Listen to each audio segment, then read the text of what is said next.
Доверенным лицом я стал первый год, вот этот, получается, в 2018 году на этих выборах. Почему? Потому что разделяю позицию нашего президента, в первую очередь, и хочу, чтобы наша страна развивалась, в первую очередь, а не деградировала, и то направление по многим вопросам политическим поддерживаю, и хочу, чтобы огромная проделанная работа не была перечеркнута и была продолжена.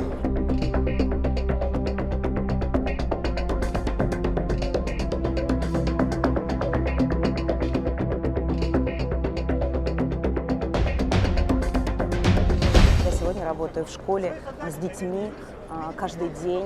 Я занимаюсь популяризацией спорта в виде проектов, где соединяю спорт и искусство. Я вижу отклики людей, я вижу, что им это нужно, я вижу, что им это нравится. По-хорошему, сегодня здоровый образ жизни, физкультура и спорт – это стало модным, в самом хорошем смысле этого слова.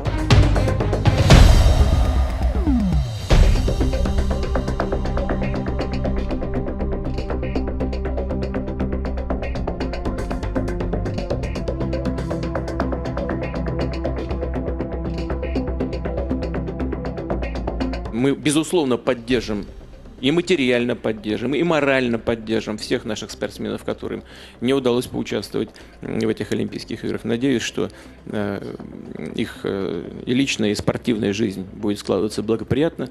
Наша задача и наш долг – все сделать для того, чтобы их поддержать.